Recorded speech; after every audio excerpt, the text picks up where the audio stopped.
Redditors who have tried to hide on your cruise when it ended so that you could stay on the ship for the next round. How did that go? There was an episode of This American Life, I think, where a woman did this, but back in the day, like the 60s or early 70s, there were seating charts or something in the dining room so she couldn't sneak in to eat, and things that she assumed would be open most of night, like bars, weren't. She lived on a lot of bar garnishes and had to pretend she was drunk who kept passing out in the lounge. It was a lot less fun than she thought it would be, with very little sleep and cleaning herself up in public bathrooms while worrying she would be caught doing so at any time. She had to sneak back into her own country because she hadn't brought a passport. I worked for Carnival. We will find you. We know you're in the ship. And we all want you to get off so I can't take a short nap before I have to do it all over again in a few hours. On the last night of a cruise my friends and I got really drunk. Well, I don't know how the heck, but I ended up somewhere passengers shouldn't be, in a goddamn supply closet I believe. The ship had docked and there was a 2-hour search for me. Still drunk, I couldn't find a way to get out of the room where the supply closet was, but the door was locked. The crew thought I was trying to sneak another ride, but after reviewing the cameras they clearly could tell I was nowhere near sober. So they let me go on my way with a good laugh. To this day I still don't remember making my way down there. Not me, but a couple decided to hide to try get another week out of their holiday. This was while we were halfway through our holiday, so we heard it all. Dozens of announcements calling for them or anyone who's seen them were made throughout the day. Their rooms were searched and everything they owned in that room was seized. Apparently, the ship left port late by about 90 minutes, but they were eventually found and escorted off the ship when the crew decided to check the identity of every passenger on board. It was not a cruise but a ferry. Also, we didn't hide on purpose. It was the ferry from Souris, Prince Edward Island to the Isles de la Madeleine, Quebec, Canada. A 12 hours ride. We embarked at 2 AM and found a very quiet spot to sleep. We slept through the landing and no one woke us up because no one actually saw us. When we woke up we saw the islands going away from us. Result, we spent 36 hours on that boat. Sorry for my bad English. It is all electronic card swipe now. Everyone monitored all the time. All of the japes and scrapes of being a stowaway, one step ahead of the steward, is in the past now. Sounds like it would be easier to just get a job there. Used to be in the USCG. We had this happen a few times in Miami. They were all escorted off the ship. Typically the police handle the situation, but if a stowaway was discovered while still in the 312-mile range, we would render assistance once they were apprehended by the on-board law enforcement. I don't know if this counts, but my dad got locked in a toilet cubicle on a ferry to France and it took several people to find him. The toilet was right out of the way and you couldn't hear him yelling even right outside in the corridor because the doors were so massive. I guess he could have gone immediately back to England, could have become a ship toilet hermit. I worked for Carnival for 5 years, specifically in debarkation. Additionally, I worked for Disney Cruise Line and Princess Cruise Line. Here's what happens. We give you a card upon check-in and that card is scanned the minute you step on board. Additionally, it is scanned when you leave the ship for either complete debarkation or excursions. At the end of your cruise, debarkation starts around 7 AM.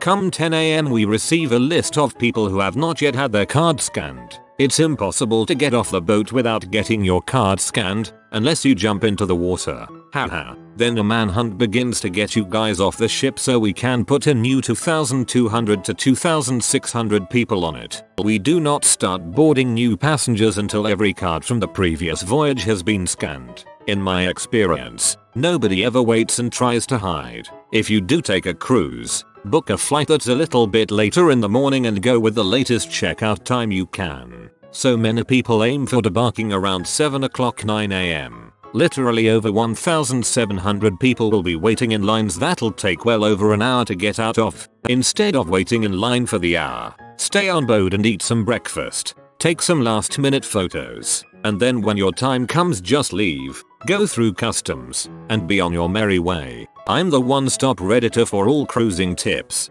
Haha. This sounds US specific though. Here in Sweden there are some really low-class party cruises on the Baltic Sea, called the frick boats, where they don't scan anyone. And I guess there are all different levels in the worlding between up to the luxury stuff, so not all cruises scan people. I am a stand-up comic who works on cruise ships 3-4 months out of the year. Guests who take forever to leave suck. Employees of the ship can't leave until every last guest has exited the vessel. So if a guest is taking their time to leave or hiding, they are potentially keeping over 100 employees from going home. And many of the employees are on the ship for like 8 months. So every second counts when they just want to get off and start heading home. Get the frick off the boat. I'm going on a cruise in a few hours, and I'm hiding inside the pool. I'm in it for the long haul, and that's all there is to it. Ships tend to have really good tracking of their packs. There's security cameras everywhere, and when you disembark they give the ship a really good walkthrough. All the passenger areas are easy to see through and have no hiding places, and if a packs were to be in a crew area, it happened every now and then, we would notice immediately. I've never had passengers try to stow away, but I've definitely seen crew run away from the ship. That mostly happens in American ports. Personally, when I was working on ships I couldn't wait to get the frick off them every time I saw land. Why people cruise to begin with is beyond my comprehension. It's a change of pace vacation. Typically cruises are very low stress. Just fly, drive to the port, embark, and everything else is taken care for you. Unlimited food, access to resort level amenities, a preset itinerary, and life at sea, which is totally refreshing for us land dwellers. A little different. I was going through a really hard bout with depression in 2012 and really had nothing going on in life besides an overnight job at a gym. My parents decided to do a family cruise in March as our Christmas present. I was actually planning on saying goodbye to my family at the end of the trip and just getting off at the last island and not getting back on. Then I found out the cruise company would alert local authorities that I didn't get back on. I wanted to just island skip for a while instead of backpacking through Europe to do some thinking and adventuring. I didn't want to end up in some crappy Caribbean jail. It is right they don't just leave without passengers, as they could be lost and stuck. What happens if they find you and you don't want to get back on board? I have no idea, but can't think what you would go to jail for. You'd be all on your own though if you couldn't get home. My friend did this. He can't handle his drink and we were on a mini cruises from Newcastle to Amsterdam. After a good few drinks he loses it, rips a table from the wall and throws it away, took his top off as well as another friend's top and threw them overboard shouting "Wee I." He was quickly sent to the brig and had his passport confiscated, meaning he couldn't get back on the boat after our day in Amsterdam. So he tried to hide under the bed. According to his story he couldn't fit, so his feet were sticking out a bit, and said he got caught straight away. They threw him off and we never seen him that day. Imaginably when we got back on the boat and no friend under the bed, we were concerned. We chose his closest friend to call his dad to say we have lost your son Lomeo, and his answer was "Oh I know, we booked him a flight." Turns out he ventured off the boat in a panic. Somehow managed to find a British embassy and explained his situation. Not sure how, but they organized him to fly home without a passport. Every time I see him I ask him to tell me the story again for a laugh. An ex-gf of mine was an on-board cruise photographer. I remember her asking her something similar before, and she told me they swipe on and swipe off everyone, on every stop, at every time. She did say that she'd known people to try and stow away, but basically it turns into a massive freaking Easter egg hunt to find the person. The liner she was on always awarded the staff member that found the person with some sort of bonus, but she never told me what it was. I remember her saying that someone caused the ship to be something like 6 hours late to leave because they'd done such a good job at hiding. Eventually they were found or gave themselves up and were arrested by port authorities. Every cruise ship has an employee section that includes a club bar areas. I once got access after hitting on a bartender. Beers were $1 and everyone was wasted. That's an area I would look into. You'll never find it on your own. Def need an employee to show you how to get in. Dude, this should be any or all of them. 1. A life pro tip. 2. Life hack. 3. How to vacation frugally. Seriously. I was on a ship traveling from Portugal to China. We took a wrong turn somewhere, landed on a remote island, and now the captain's enslaving all the locals.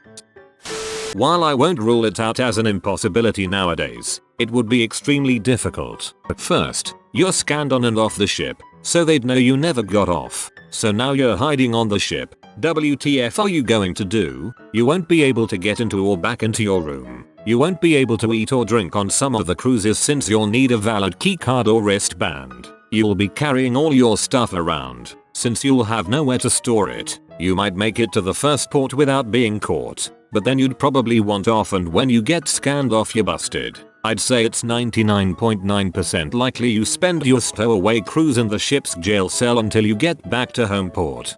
I don't think I've ever been scanned at the buffet on Princess. The on-deck food and drinks though, usually get your key and room number.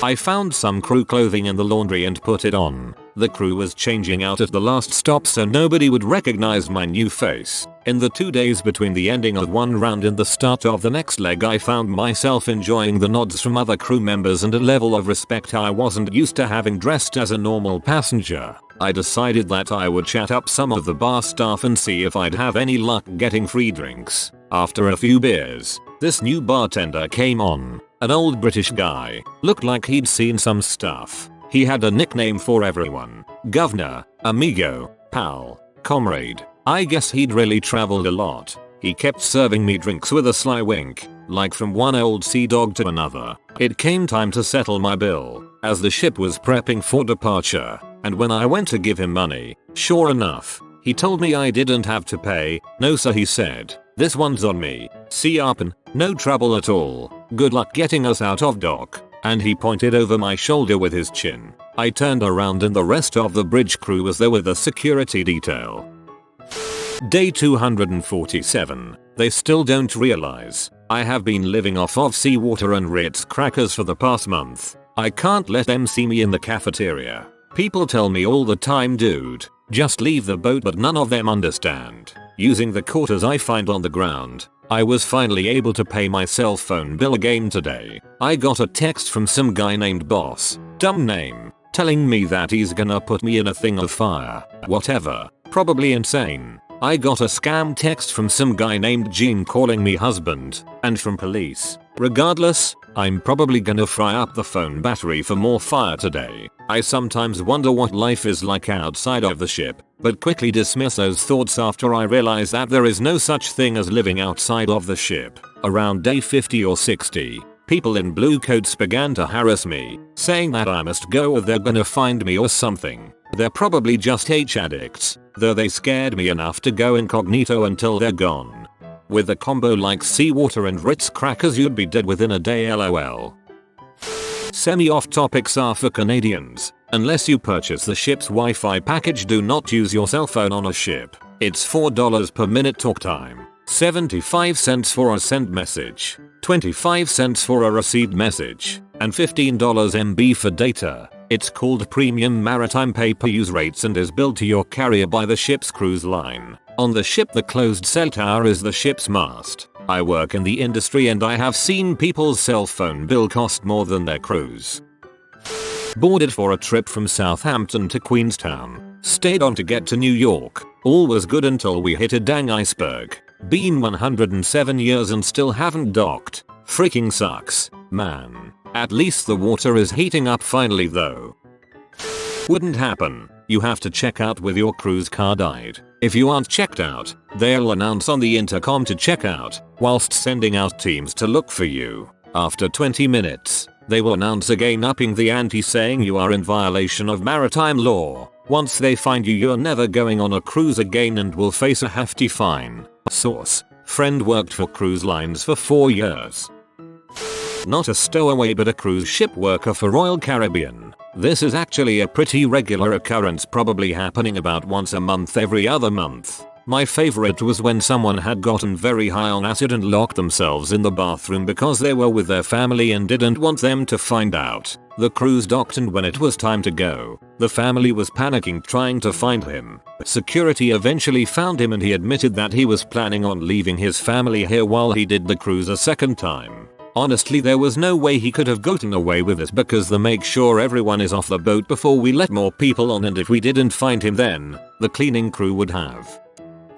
I was on a cruise where a guy tried to climb down the ship into the lifeboats. Of course, He fell overboard and died in the water, and we all woke up a few days before Christmas to a cruise worker on a jet ski pulling his waterlogged corpse out of the ocean. So, I can't recommend it. But hey, his ghost is probably still there. Unusual to find the body, his family must have been relieved at that at least. Don't do it on a Disney cruise. Hours of brutal torture at the hands of Goofy will freak up your world. Last time I heard his ahayaka I had a flashback and 8 months of therapy was undone. Do you want to be waterboarded by an anthro dog? Do you want to hear him sing when you wish upon a star while putting out cigarettes on your ARM? Don't do it, bruh. I tried it once. There was a homeless man called Harry who had stowed away as well, and I got talking to him. It turns out that he helped some rich guy out who rewarded him with a ticket for the cruise ship. The captain wasn't too pleased because he looked kinda scruffy and this was a nice looking ship. The captain let him stay, but he was only allowed to use the facilities at night and had to sleep in a maintenance room. The cruise was quite big, so he had quite a lot to choose from. There was a casino, a restaurant, a mini golf course, a bingo hall, but this man chose to go in the swimming pool. He had never been in a swimming pool before, but he saw the diving board and thought he would give it a go. Turns out the guy is a natural. He is so good that the captain was beyond impressed and wanted to showcase him to the guests. The captain let him stay there for a few months to practice and to entertain everyone. However, it wasn't enough for the captain. He wanted it to be bigger and better every time. One day the captain decided to make the diving board much higher, which didn't seem to bother Harry much. The big day comes around and this thing is tall. And I mean tall. Harry was a little bit intimidated, but he decided to go along with it anyway because he finally had somewhere to stay. He began to climb what he described as a never-ending ladder to heaven. Halfway up he noticed that he could no longer see the swimming pool and that the clouds and seagulls appeared to be closer to him. He finally reached the top and took the dive, knowing full well that he could completely miss and die. He dived perfectly. No splash at all. However, because of the velocity at which he was going at, he went straight through the floor of the pool, piercing through several floors, past the casino, past the tennis court, past the golf course, past his bedroll, until he went straight through the ship itself. Everyone thought he had died, but after 5 minutes he resurfaced, much to everyone's disbelief. The captain couldn't believe it and wanted to know how Harry had done it, to which Harry responded, "Well, Cap, I've been through many a hardship in my time." My ex told me this story. When we split up, he said he was messed up mentally about it. If that's your excuse, then okra. So he went on a singles cruise with his buddy. The problem was, he was in his early 30s and everyone else was like 45 plus. The cruise isn't helping his mood at all until they land in Jamaica and him and his buddy take a taxi to some bar in the bush. There he meets a pretty girl, wins a game of pool. Life feels good again. They hear the warning signal for the cruise, so they get back on the boat. My ex was shook and didn't want to continue. So he put important documents in a plastic bag and jumped off the boat. Although he's a newfie, he swims like a rock and Jamaican authorities had to rescue him. Then they questioned him for 24 hours. "Are you sane? Do you have money to get home?" Until he was able to call the bar chick he had met to verify his story. They released him and gave him 3 weeks to visit play on the island. The rest of the story is pretty boring. He stayed and played hide the weenie for a few weeks until he started getting hit up for money all the time. But the funny thing was, I met a guy from Jamaica. I live in northern Canada. And I told him this story and he knew about it. Apparently my ex's island law now lol. I used to work with Carnival Cruise Lines and had an active role in the debarkation process. Typically, debarkation would be a 3-4 hour process. I worked on the larger vessels. Guests would be scanned off the ship using their sail and sign card, fancy term for onboard debit credit card. As guests are scanned off of the ship, their name is checked away from the manifest. Any remaining names are then called over the shipboard PA system until they are either found or confirmed to be in the customs queue. A security sweep is completed on each deck, checking all bathrooms, crew-only areas, open decks and guest cabins. Guest cabins are typically swept by housekeeping staff. Each member of the security team is given a physical list that they must carry with them from location to location until the entire ship has been swept, with exception to sealed areas such as the engine control and access, and the bridge. Any guest not making an active effort to vacate the vessel or attempting to stow away on the vessel is arrested and escorted off of the vessel by whatever law enforcement agency has jurisdiction in that harbor or port. I've only ever seen it happen once, and it is not pretty. You're taken forcibly off of the ship to a holding area, get questioned, searched, your belongings get searched, and you can be held for up to 24 hours, followed by fines and I could only assume court appearances. The other things that you might not think of if you're attempting to stow away is the effect you have on everyone else. Cruise ships unload one cruise and load another the same day. Delaying that debarkation process keeps those people sitting standing in the hot sun. This is typically upwards of 2000, 3000 people for larger ships. You also slow down the customs line as they will pull an agent or two for the questioning and ensuing paperwork. The attempt can delay debarkation, embarkation, and sail away for several hours. In other words, a would-be stowaway can delay someone's vacation and have it off to a rough start because they want to be selfish. Please, when you leave your cruise, be kinda courteous to the crew that's helping you that morning. Wait for your debarkation zone to be called, and when it is, try to say thank you to at least one crew member before you leave and don't be afraid to give them a hug. Most people that work on cruises don't see their family for upwards of 6 months and never have days off. They really do bust their asses to try and make your vacation as memorable as possible. They pee off the next group of passengers waiting to get on board because the ship didn't clear customs and we all had to wait for the idiots. My dad was an accidental stowaway once. Back in the 80s he was a representative for a major company in transport. One day my dad and his co-worker were told to go to Ostend, Belgium, and as is a situation on the ferry to Dover. I don't quite remember what it was about, but it had something to do with a truck on board. At the ship they were met by a customs officer who accompanied them down below. The job apparently took a little longer than expected. Suddenly both my father and co-worker noticed that the ship seemed to be rocking a bit, as if it was at sea. The officer took them upstairs and lo and behold, they were on their way to merry old England. The captain apparently had forgotten he still had people on board and had left the harbour. Once in England, my dad, his co-worker and the officer were briefly detained and then immediately put on transport back. Unfortunately, the first boat back did not go to Ostend but to Calais, France. So, when they arrived they had to call their boss and explain it to him. The boss then had no choice but to come and pick them up himself and drive them to Ostend, where their cars were. An ex-co-worker of mine left the job week after he cooked for Carnival. I think this was like 6 years ago, but I know it was one of the big ones, and he told me about how, on his very first trip, some dude was walking around their kitchen, acting like he belonged and everything but not actually doing anything. He had apparently snatched up a chief's smock from the trip before and with a little confidence and charisma had managed to stay unnoticed for about 3 days. When the head chief finally called him out, he confessed immediately. Now for the climax, the chief offers this dude a golden ultimatum. He won't say anything if the dude actually works and will even help him get a job when they return. This mother says he won't work for free, so he got confined to a room and the police picked him up when they got back. Mind, dude who told me this is a huge liar, but I thought it was a funny story nonetheless. If you are new to the channel, you can subscribe. I publish new videos every day. Until then, check another video.